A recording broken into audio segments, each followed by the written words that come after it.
there may be some other kind of, there may be some other kind of stuff also. All kinds of things that can be there. Yeah. But bottom line is that a good building is one in which you can very clearly define the 3 or 4 elements that go about making the building. Now, if I understand that, it is necessary to understand that some people are going about making what is understood as, so,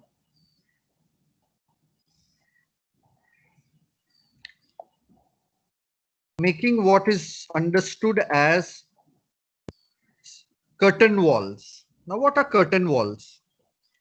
The curtain walls are usually, yeah,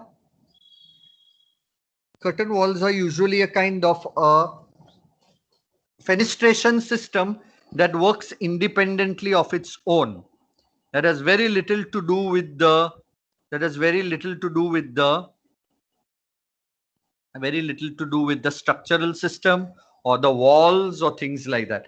They are a self-supporting system by themselves, and they can be usually identified as 3 types.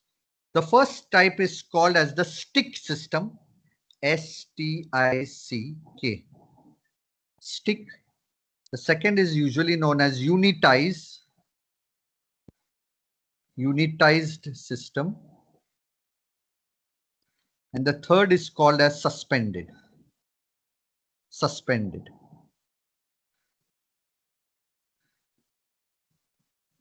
Stick, unitized, and suspended. Okay, so let us understand what is the stick system, what is the unitized system, and what is the very well known suspended glazing system that is there. Yeah, I should be done in another 15-20 minutes. It's not a big topic. I'm just doing an introduction such that for those people who are attempting to do glazing, they know what they are dealing with. So a stick system is where I have what is called as a framework. I am sure you have seen curtain wall glazings in buildings. Yeah, curtain wall glazing is now a very globalized effect to make a building look globalized. Yeah, if I want a building to look international, yeah, if I do not want a building to look Indian, if I want a building to look global, if I'm making some kind of a, if I have a company that I want to portray it is global, then I will put in a curtain wall to portray that my building is inspired from the West. Yeah, curtain glazing gives a European or a Western kind of an understanding to a building. Yeah, and sadly, our climate does not support curtain walls. Yeah, and I'm no, and by taking the topic, I'm by no way propagating that you should all put curtain walls. But then, yeah, if you have a curtain wall that can take in light and can yet be well shaded, there is nothing like it. Like I know of a Romil who has a nice big roof over his curtain wall that does not allow the sun to come in, but gives a very airy effect to his interiors. Yeah. So curtain wall, I'm not encouraging, I'm not promoting, I'm not pushing, because curtain walls in our climate can be a big disaster. Especially they take in so much of sun and they create greenhouse effects. They can make the interiors really warm and uncomfortable and put huge loads on air conditioning within the building. In Europe, it's a different matter to have curtain glazing where it is cold and you want the sun to come in because they're heating the buildings. So any kind of curtain wall should actually help it. It should allow the sun to come in to warm the interiors, thereby cutting the load on the heating system. Here we should do ulta. Here we should have thin strip windows, preferably such that you get limited light and heat that comes in. We should preferably have heavy walls, heavy thick insulating walls, and we should have all kinds of light shelves. You know what are light shelves? Light shelves are openings at the upper level which can light up our ceilings such that reflected light can come to our interiors, especially office interiors. But giving large curtain wallings don't help, because with the light comes in the sun, and with the sun comes in the heat, and with the heat is making our buildings unsustainable because, yeah, because we have to then air condition our buildings, and I'm sure none of you all are thinking of air conditioning buildings in Uttarakhand. So bottom line, even if you're looking at curtain walling your building, make sure that your curtain walling has windows that open up. I'm sure you've seen towers in which curtain glazing is done, and you see that across staircase blocks, across offices, windows can open in, especially with fire being a huge disaster. Here it is necessary that curtain wall glazing openings can happen such that the smoke can go out and not suffocate people in the case of a fire disaster. So what is the stick system, unitized system, and suspended glazing system? As a concept, I'm covering it such that for those people who would like to have a structural system for their walling, then they can adopt using either one of this system. So a stick system is where my facade, whatever that may be, the facade is made up of, vertical, what are called as mullions, and horizontal, which are called as transomes. Yeah. So if I have a slab, if I have the slab of the building, that's the slab of my building. This is the other slab of my building. This is the third slab of my building. These are three slabs, and I want to do curtain glazing on top. Then the beams of these slabs, these outer beams of these slabs, will have a fitting. Yeah, will have a fitting. So these are beams. So these beams will have fittings onto which these beams will have fittings onto which these are fittings. Yeah, these beams will have fittings onto which I can suspend in some way. I can suspend what is called as a mullions, vertical mullions. So all these are vertical mullions. These are lightweight aluminium, very expensive system of suspending vertical mullions. Yes, please please mute your someone's mic is getting unmuted, is disturbing me. Please mute your mic. So vertical mullions, yeah, and depending upon what kind of facade I want, I can decide whether I would like to have one transome, multiple transomes, yeah, depending upon that, yeah, I have transomes. Transomes are usually not the load bearing members. The mullions are usually the vertical mullions are the load bearing members that transfer the load of the glass onto the mullion, and from the mullion onto the beams and to the superstructure of the building. Yeah. So the load transfer from the glass goes on to the mullions, and from the mullions onto the slab. Yeah.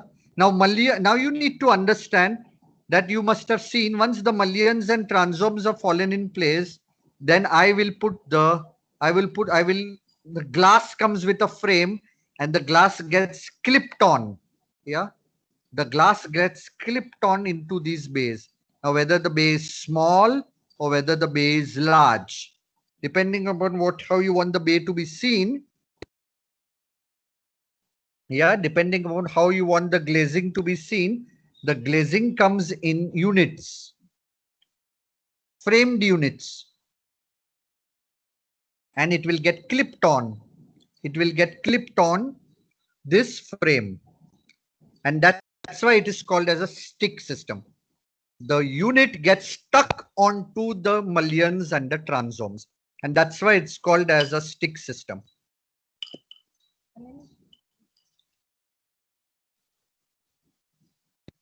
Okay, so this is a stick system. So facades can be designed the way you want. Yeah, the most common facades are where the mullions are equispaced. Yeah, so one most common is where the mullions are equispaced. Yeah, It's a big help, because then all my units that need to be stuck are of same size and make the facade look boring. Yeah. And doesn't give the option, doesn't give the option for making an intelligent facade. And that is why unitized system is usually at a disadvantage as compared to the stick system. Yeah, I'll come to unitized system in a couple of minutes. But in a stick system, I can have the opportunity to make facades with varying kind of spacing of mullions. So I can put some mullions close by. I can afford to put some mullions apart and create some kind of a pattern in the facade. Yeah. And accordingly, I can design the units that can go about sticking it. So then I can create all these kind of patterns, and I can go about creating all these kind of patterns and fix the glass, and then I can have a facade as interesting as this and not as bland as that. Is this clear to everybody? This is the stick system. Yeah. Now, what is the advantage of the stick versus the unitize? The advantage of the stick versus the unitize is that, yeah, why does it get shut every time I try to go out? Disgusting.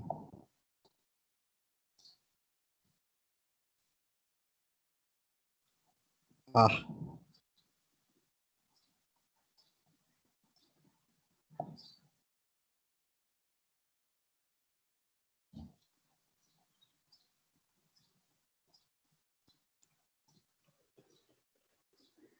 Now, please understand the difference between stick and unitize, and you will understand the difference, the advantage of working with a stick system vis-a-vis a unitized system.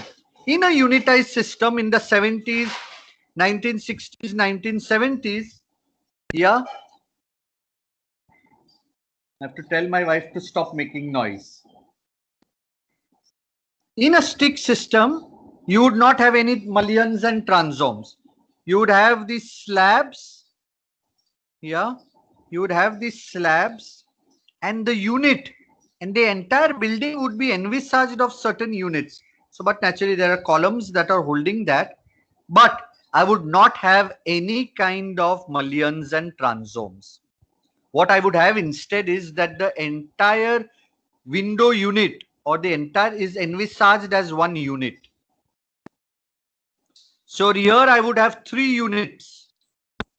Yeah, I would have 3 units that would actually get fixed onto the slab by way of some fixing anchors. So I would have certain anchors onto which this unit would directly come and get itself fixed. This unit would directly come and get itself fixed. No mullion and no transom. That's why it became necessary that every unit is symmetrical, and the units directly came and sat on top of the facade, and that's what was called as a unitized system. Unlike stick system, whereby I had mullions and transomes to my facade, yeah, and I had the option to fix the mullions and transomes close by, further apart, depending upon the kind of facade I wanted to make, and then fix the units, and then fix the units in between them. Yeah. So I have the opportunity in the stick system to fix the mullions and transomes as per the patterns I want to create on the facade, and then design window units or glazing units and fix them in between. Whereas in the stick system, the glazing unit comes as one piece, as one complete piece, with all the weathering, precautions and everything, and it just comes and gets stuck to the facade, and there is very little option for play because the units are all envisaged as one, unless you have different unit types and then you make a collage using the very, very different unit types. Here in the stick system, that advantage is there. Now I come to the third type that is understood as the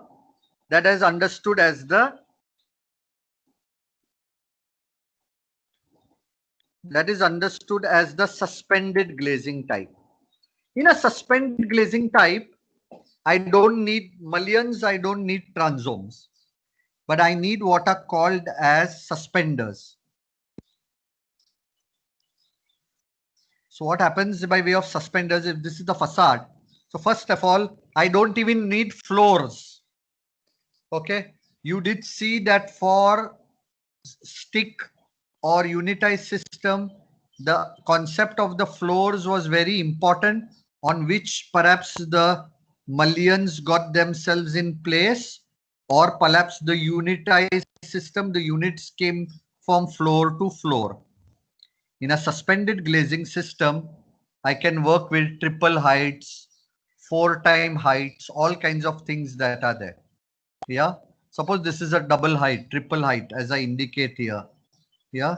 It's a triple height that I indicate here. I can do a suspended glazing for huge heights. These we see in malls.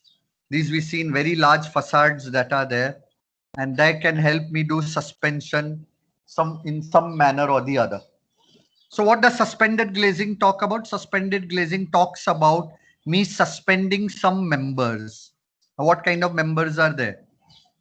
Sometimes I suspend what are called as fins.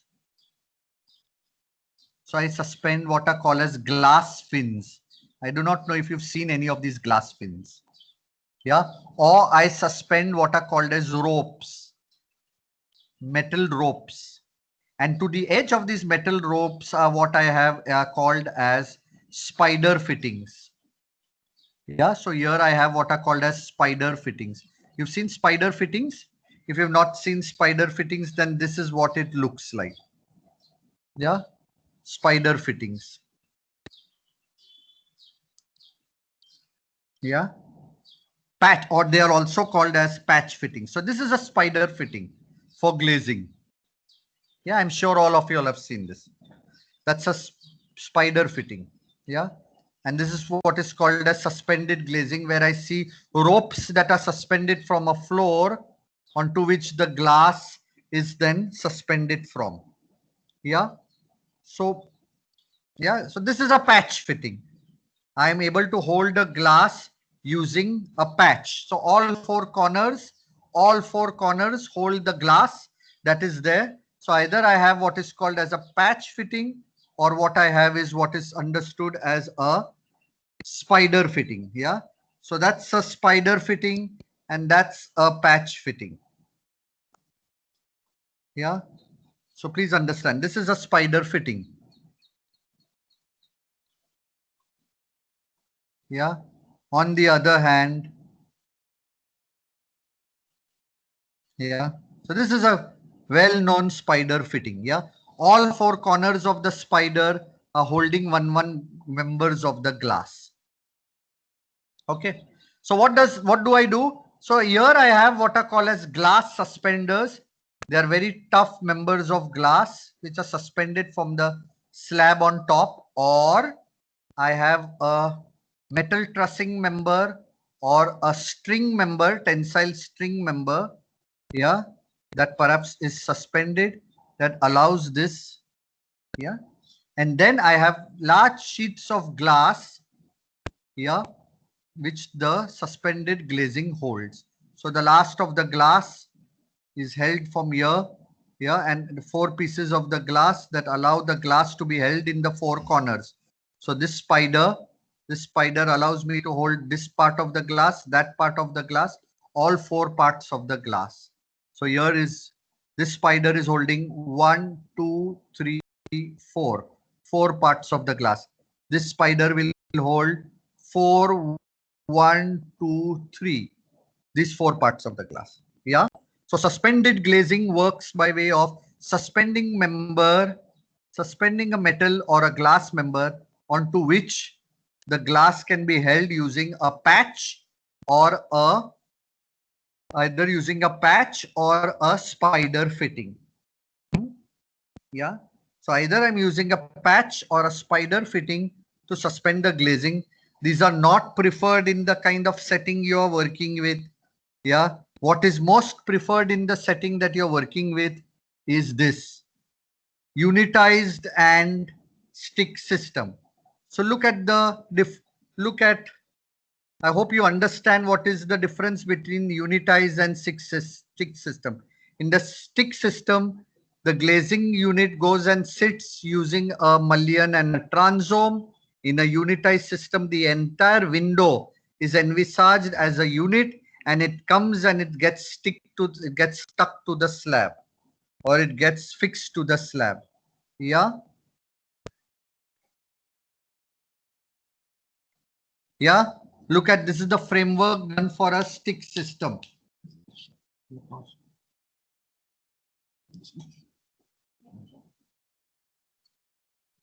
This is a stick system. You've got vertical mullions, you've got horizontal lightweight transoms. Usually the transoms are lightweight, mullions are the heavyweight members, hollow box members that go from floor to floor, and the unit goes and gets stuck to it. Yeah. So a unitized or a stick system works best because you get the option, as I did show you here earlier, you get the option. Yeah, you do get the option, as I did show you here, you do get the option of working out with a facade whereby you can place the mullions closer or apart and create a pattern that is there. Further, depending upon the position of window, you can decide what window you want to keep openable, what window you want to keep fixed. Yeah, so you further have the option to, because it is all in aluminium, one of your glazing members can be hinged and they can open out, and so you can create a facade, of glazing system. Yeah. So bottom line, if you want to create, now this is not necessary, yeah, that you need to make a glazed facade. You can have a louvered facade in timber, you can have a glazed facade in glass, you can use any other material, you can have metal sheeting as part of your facade, you can have stone masonry works up to a certain level and then keep it lightweight, like you could do stone masonry works right up to the window level, and beyond that you can make it lightweight. You can do any kind of skin system, you can make any kind of opening that is there, but the bottom line is that when you make a synthesis drawing, it will be expected from you what kind of a roofing system you have, what kind of a floor system you have, and what kind of a skin or an envelope system you have. Yeah, I'll just run through some of the glimpses of stick system. This is a unitized system. So I hope you understand the difference between this, where you create single units and stick onto the beams that are there. This is unitized system versus this, that is a stick system, where I have mullions and transoms onto which the unit gets stuck onto. Okay. And all these members are held together using all these kind of brackets. Look at the anchors. Here you can clearly see tough looking anchors which go about holding the vertical mullions and transoms in place to create the framework. Look at the anchors. These anchors are embedded into the RCC onto which the load gets transferred from the glass onto the mullion, and from the mullion onto the anchor, and from the anchor onto the RCC superstructure. This is a very important photograph, yeah, which shows the anchor in place.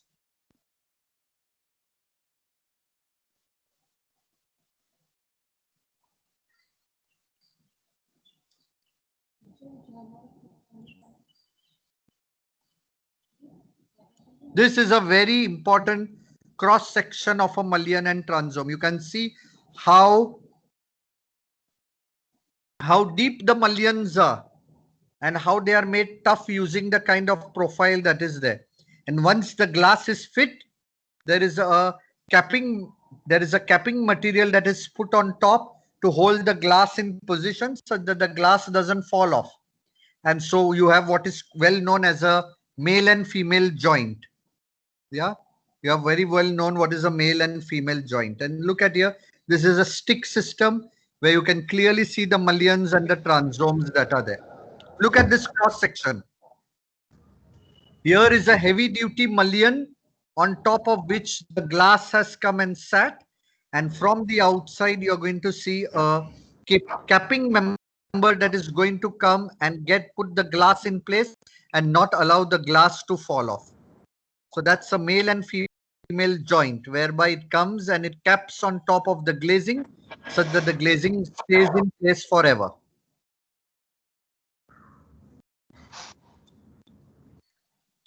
I'm more or less done with the class since it is nearing 4:30. Are there any doubts for the day?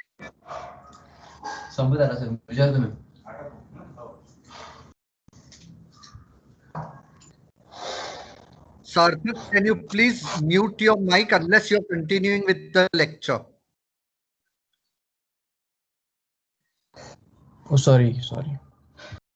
Yeah, you can continue with the lecture. I have no problem because I'm done with it. Are there any doubts? Does anybody have any query? Any doubts?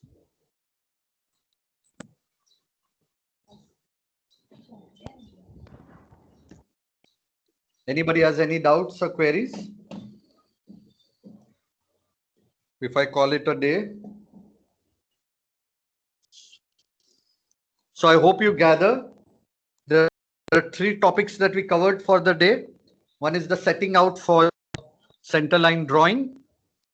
The other is the idea of inverted beams for skylights, sky domes, and roof lights or roof lanterns.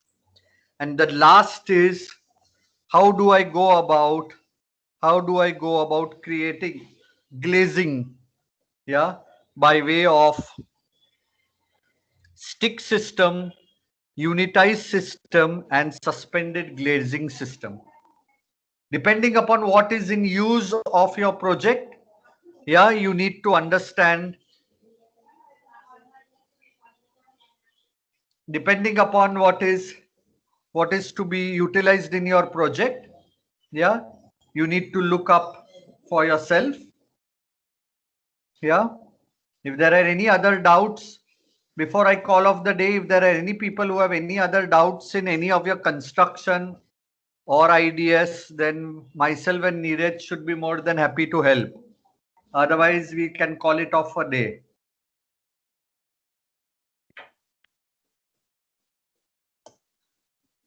Jimmy, plus I have doubt in construction, which is not related to today's topic. You're not clear at all. I have doubt which is not related to today's topic. I can ask. First, let me see whether other people have any doubt in today's topic. Okay, yeah. Yeah, then others can log out and do work for tomorrow. Till then, I can perhaps then perhaps I can take your doubt.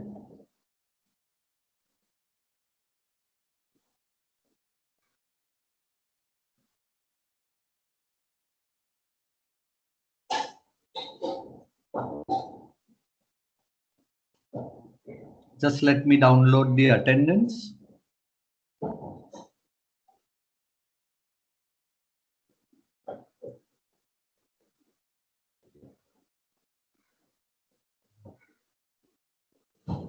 Anybody has any doubts for the day?